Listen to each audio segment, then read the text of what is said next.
He said, I suspect you may have Parkinson's disease, and I want you to see a neurologist. And of course, that was shattering. A diagnosis of Parkinson's disease can be a daunting prospect. Although this diagnosis is probably shocking and distressing when you're originally told it, I think you need to view it as a chronic disease that can be well managed. And often it's difficult even to get a diagnosis. It's not something that you go to the doctor and get a blood test for.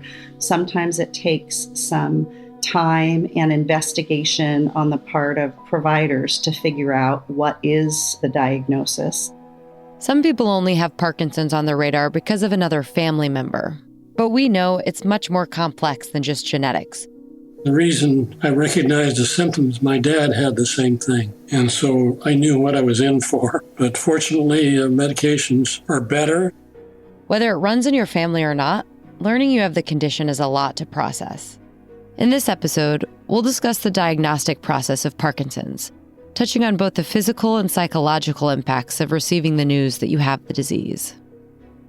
We really don't have any definitive biomarkers or blood markers for the disease the majority of the time. And so one of the first mental and psychological challenges is accepting the diagnosis. It was a lot of denial. It was a lot of avoidance behavior. I was sort of busying myself with busyness and nothing else. So initially, I really spent it more in denial and avoidance and fear of the future more than anything else. Welcome to the Parkinson's Disease Podcast. I'm Anna Steckline, a registered nurse and your host as we learn more about this condition. The information in this series was created for educational purposes only. It's not a substitute for formal medical advice, diagnosis, or treatment. So if you have questions about a medical condition, talk to your qualified healthcare provider. I certainly did have the classic tremor when I was diagnosed or finally diagnosed. This is Kat Hill. She's a retired midwife living in Oregon who now raises awareness for women living with young-onset Parkinson's disease. Prior to that, I had a lot of the non-motor symptoms of anxiety. Kat describes some of the earlier signs we discussed in episode 1. Some internal tremor, some change in the way my brain was working. And I wrote a lot of that off to my busy life. I was a practicing midwife at a busy inner city hospital.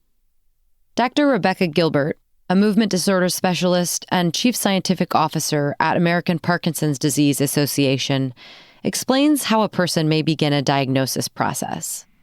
One of the standard processes of being diagnosed with Parkinson's is you may notice some problem that's developing. You may notice that your shoulder is a little stiffer. You can't get your coat on. You may notice a tremor. You may be walking a little bit differently. Maybe your relative or spouse is noticing these things. You're a little more hunched, for example. And then a person might visit their primary care doctor. Your doctor maybe refers you to a neurologist, and the neurologist does a neurologic exam. This involves simple physical examinations and a conversation about your medical history. He did some standard tests on me for stiffness and flexibility. So there are certain things the neurologist will do to assess your movement, how fast you move, whether you have tremor, what your speed and stiffness of your limbs are, and also will look at your walking. And even before the exam, they'll take a complete history. They'll ask you lots of questions about all the non-motor symptoms. They'll ask questions like, how's your sleep? How's your mood? How's your thinking? How are your bowels, your bladder, etc.? With all that information, they will potentially give you a clinical diagnosis of Parkinson's. For many people, a short and seemingly simple set of movements can suddenly result in a life-changing diagnosis. They will say that your neurologic exam is consistent with someone with Parkinson's. Your tremor is consistent with someone with Parkinson's. You are slow and stiff on one side. Your walking is very characteristic. And you'll walk away with a diagnosis of Parkinson's. This can be frustrating for people because they'll say, you looked at me for a few minutes, you asked me to do these simple things with my arms and my legs, and now you're telling me I have Parkinson's? That's it? There isn't a test? And the fact of the matter is that for many people, that is enough, because there are very classic ways of looking and moving when you have Parkinson's that really can be Parkinson's and nothing else. A seasoned neurologist can be pretty sure that that's what they're dealing with. There are actually studies that have shown how accurate the clinical exam is in diagnosing Parkinson's, and it is quite accurate. So that is the way to go for many people. Kat's experience is testimony to how simple the diagnostic experience can be.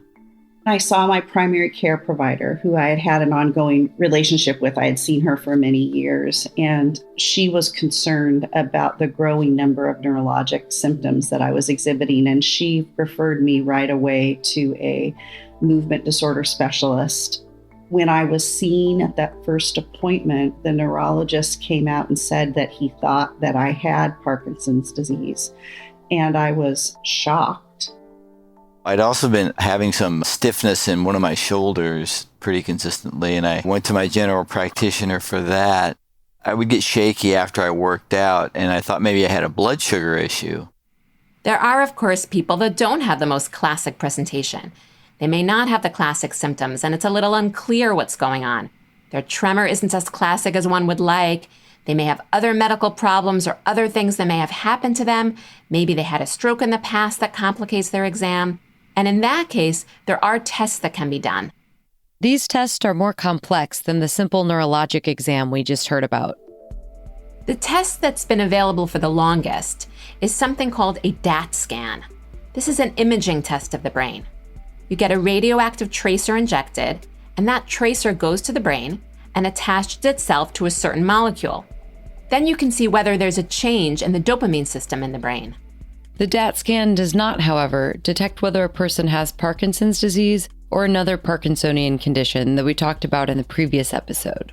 However, you cannot distinguish between the various Parkinsonian syndromes based on that test, and so it does have its limitations. There are 2 new tests on the market for Parkinson's disease, a skin biopsy and a test of the cerebrospinal fluid. Both these tests are pretty new, and not all neurologists may even be familiar that these tests are available. Both of these tests are looking for a specific protein in the spinal fluid or within the skin. Lower levels of the protein may indicate that somebody has Parkinson's. It can distinguish between some disorders, but not others.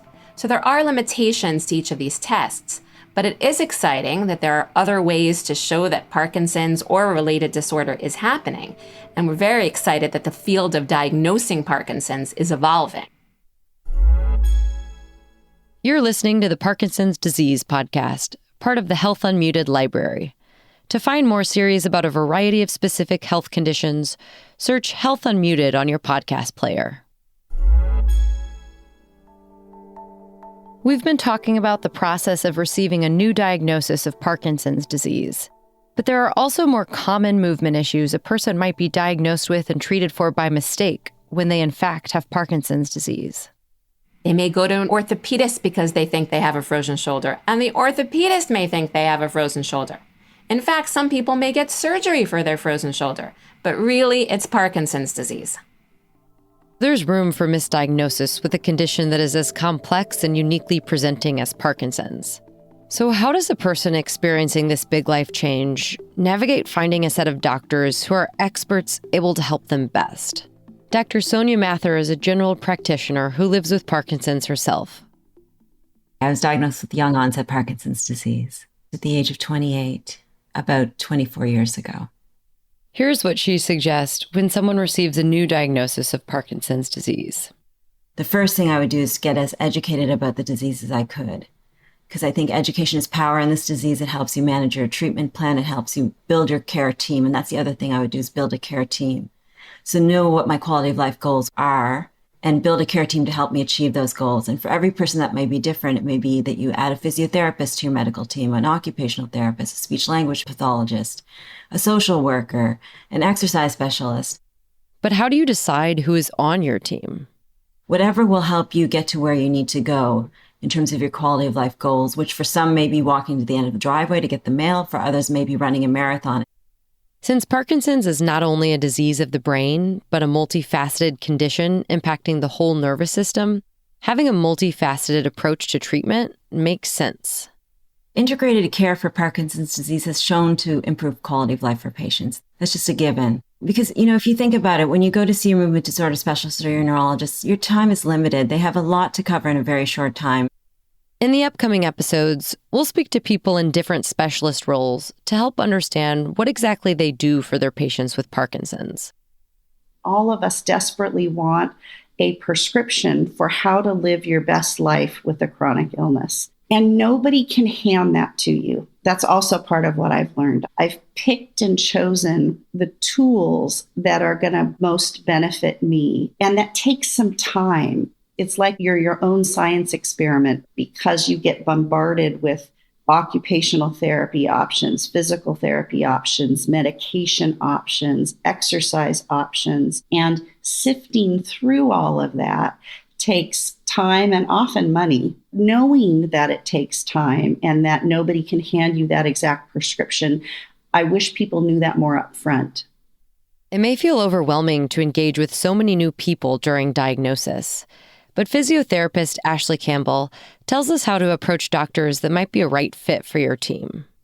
My biggest advice is to ask questions. I think in our medical system here, we might see our doctor for 30 seconds to 5 minutes, and it can become a very whirlwind experience where we get told a lot of information and we leave not really knowing what happened. So come prepared, come with a list of questions. How frequently do you treat this diagnosis? What do you do to stay up to date on the latest research for this diagnosis? And what are your patient outcomes like for this? And if they can't speak to that, then maybe it's not the best fit. Parkinson's is a life-changing diagnosis that can't be discussed and rationalized in a 5-minute conversation. Dr. Mather says the care team can become quite large, but that's fairly normal. There's lots of allied healthcare professionals that have the time and skills that can help you optimize your quality of life. So you need to choose different people to come into that team. And that team can also include people like your care partner or people in your support network. I count them as part of the care team because they really do add to your quality of life as well. My wife, primarily, she's been real supportive of everything I've needed and helped me so much. I'm very fortunate to have her. I also would count my acupuncturist that I've seen frequently, the massage therapist that I see regularly. And now, let's hear about some resources that are available to continue learning. Whether or not you're in the U.S., if you'd like to learn more about Parkinson's disease, head to healthunmuted.com to find a full list of resources, including a guide to navigating Parkinson's in the early years from the Michael J. Fox Foundation, and a PDF about getting diagnosed from the European Parkinson's Disease Association. You can also find ways to get involved with global and local advocacy organizations such as PD Avengers, and a selection of other podcasts that you may find helpful as you continue to learn more about this disease, such as the Michael J. Fox Foundation Parkinson's podcast. In the next episode, we'll hear what it was like for people to be diagnosed with Parkinson's during the prime years of their life, and we'll explain the differences and similarities in young-onset Parkinson's disease. My dad had Parkinson's disease, and I have several family members that have Parkinson's, but they were all diagnosed later in life, and all of them are men. So it wasn't really even on my radar for myself. I worked for 8 years after I was diagnosed. It became a problem for me at work. Symptoms tend to get exacerbated when you're under a little bit of stress, like being nervous. If I have to do a presentation in a meeting in front of the whole unit I was with, my tremor would get real bad and I'd get self-conscious about it. And we will hear how those with young onset coped with their diagnosis. Mine was denial, and it was busying myself with everything else that was going on in my life other than that, doing the minimal care that I needed to do. But now, if I had to do it over again, it would be a much different approach. Thanks to Dr. Gilbert and Ashley Campbell for their professional expertise, and to Kat Hill, Jeff Lastly, Wayne Folkston, and Dr. Mather for sharing their personal experiences. This is the Parkinson's Disease Podcast, hosted by me, Anna Steckline. This show is a part of the Health Unmuted audio library by Mission Based Media. To listen and learn more, visit healthunmuted.com and follow our show on your favorite podcast player.